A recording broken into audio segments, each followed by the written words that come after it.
Hey y'all, welcome to the Moving with Millennials podcast with your favorite millennial realtors. We are 4 top producing agents in the DFW area, and we are ready to share the good, bad, and the real life of real estate. Whether you're thinking about getting into real estate, already an agent, or just curious about what your agent really does, join us. Tune in every Wednesday to see what it's really like to be on this side of the transaction.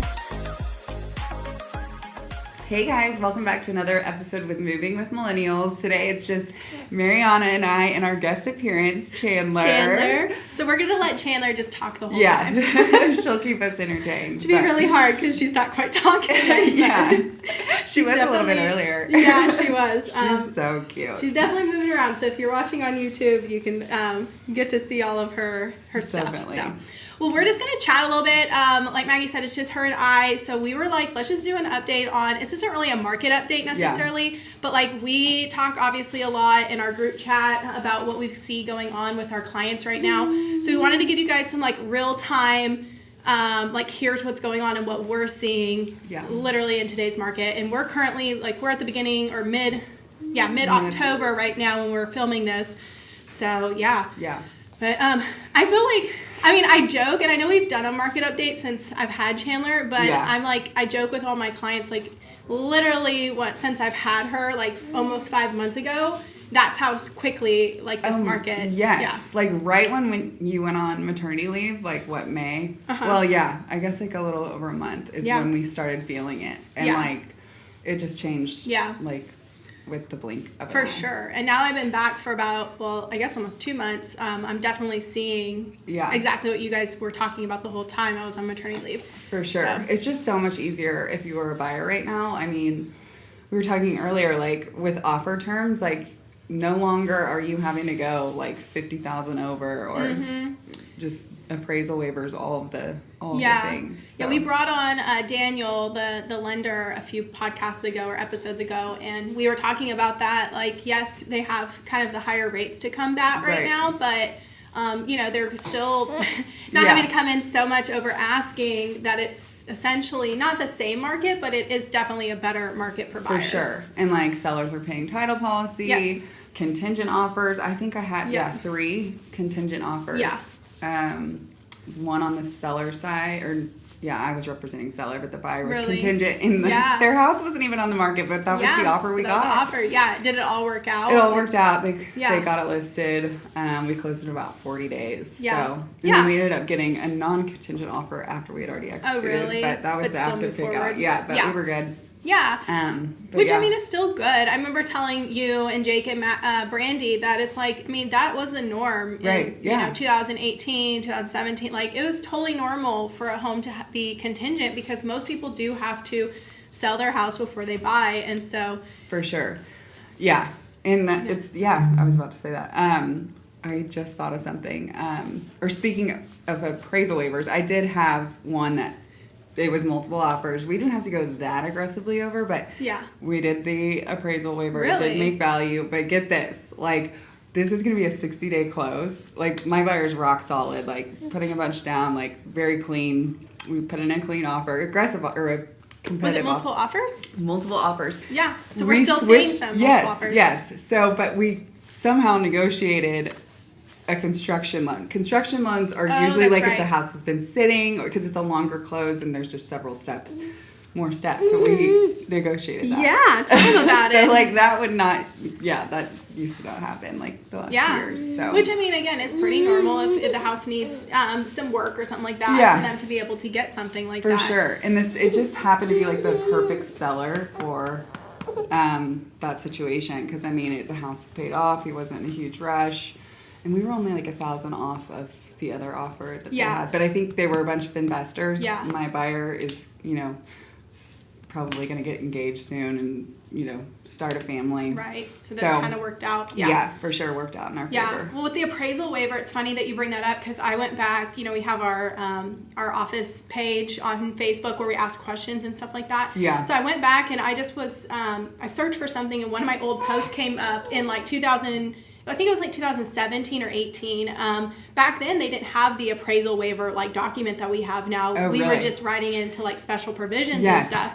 Yes. But I was asking the question. I guess what happened is we had offered $7,000 over asking. It didn't appraise. It appraised at list price. And we had talked to the seller about it. Or you know what? No, I think we offered list price, but it came in $7,000 low, like the appraisal did. Oh, yeah. Which we knew. In my story, I was like saying we knew it was going to come in, about this low, but the sellers were so hard and adamant about, nope, we want this price. Like they have to make up the difference or cancel the So even then, like we were seeing that kind of appraisal, issue, if you will. Yeah. But we didn't have this document, so nothing really was like solidified that the buyer had to move forward on it. We did end up actually negotiating it down, the $7,000 off the price. Yeah. But it's just so funny back then how it is like now, where if it comes in a little bit lower, sellers are a little more inclined to adjust off the price, which is normal. Yeah, for sure. But this whole appraisal waiver in the last couple of years really was just crazy. I mean, we never ever had that. Well, it's like it was common like in 2021, but like I feel like beginning of 2022, like you could not get one accepted. You had to. Like you literally like there was no way. Oh yeah. I remember having the conversation with buyers where it's literally, it doesn't matter what all the other terms are. It's literally how much over appraisal are you willing to pay? Like that's our offer. So like how much cash do you have in the bank? Yeah, seriously, I know. I would ask that appraisal. question. Like and that's one of the first things we would talk about. And I'd prep sellers who were also buying, like, are we expected to, to do this as well? Like, so it kind of helped my seller clients. That were also buying. That were also, buying because it prepped them for like, okay, well, this is what we got. And I think that's every market too. I've always stressed like you buy in the market you sell in, and you sell in the market you buy in, right? So it's just so funny when you've got a seller who's like, oh, I want way over asking and all this for my house, and yet they don't want to pay a penny over asking price when they buy, which I get. Everyone, that's the dream, right? But I'm like, you have to realize like the market that you're buying and selling in is the same whether you're a buyer or seller. Yeah, so definitely 100%. You have to just remember which side you're on at that time and how you need to, act. And I've gotten like 3 below list. One was significantly overpriced, but the other 2 like not so much. Not too bad. Yeah. So we negotiated below. How are you seeing showings right now? Oh, yeah. They're definitely down. Yeah. For sure. I saw something on Keeping Current Matters. I saw it this morning. I forget what the percentage was, but they're definitely down. Yeah. And like on the list side, if we get a couple showings within a few days, that's great. Right. Like, yeah, exactly. Definitely. And I'm definitely, I'm seeing the same thing. Like I just put 2 listings up over the weekend, one at in the mid 300s, the other one in the mid 600s. So 2 kind of totally different markets, right? Yeah.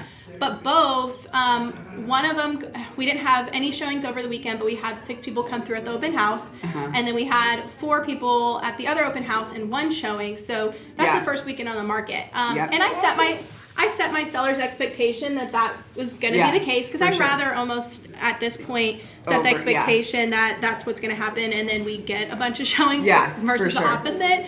So they were very, we knew and they understood and all that kind of stuff. And now I'm like following through with, with that kind of feedback for them. But where else was I going with that? So I'm definitely seeing that slowdown in showings. Sure. Oh, and then my McKinney, the mid 300, it's listed at 340, and a great little property. It should be pretty quick, hot pocket, if you will. Yeah, because it's hard to find. But I looked up, how we can look at reverse prospecting right now? How many people? Over 950 agents. Over 950 agents have clients right now that it literally matches that home. So, of course, I'm reaching out and I'm emailing every single one of them. 6 of them favorited the listing. So, I've reached out, with a text and a call to each of those agents. And I'm like, why aren't you showing the property? Yeah. Like, I get, like, buyers, which maybe that's really it right now, is buyers are kind of just slowing their search down a little. They're taking their time to go set up a showing. It's not that they're not serious and ready and eager anymore. Right. They're just they're taking advantage of the market. Right. And so they're taking their time. But I'm like, to have that many agents, there has to be a buyer in there. And I was talking to my seller about that. And, our job is just to point out their listing, to the agents, because I get there's other more inventory now, so there's more for the buyers to see. But I know. But that was very shocking to me that many buyers. That's a lot. I know. That's crazy. So. And I had one, like, showings yes or down, but I had one recently, like, that just closed on the list side.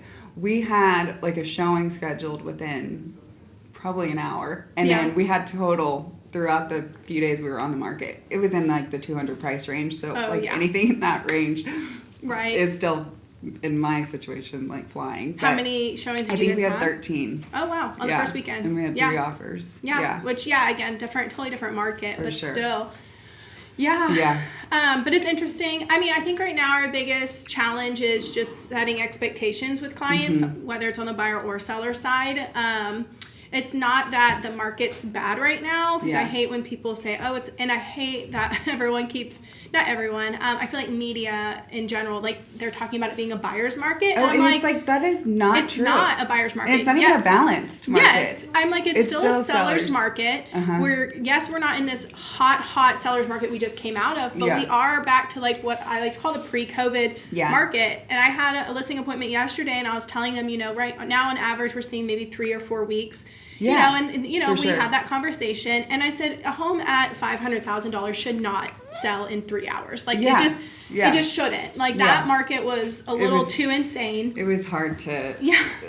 I mean, earlier this year, I was like, or we were all just like, it was impossible, or not impossible, but it was very hard. It was very hard. And it was hard on sellers too, because like we said, most buyers or most sellers also have to buy. So for sure. That was challenging for them. For sure. So we definitely are seeing inventory go up.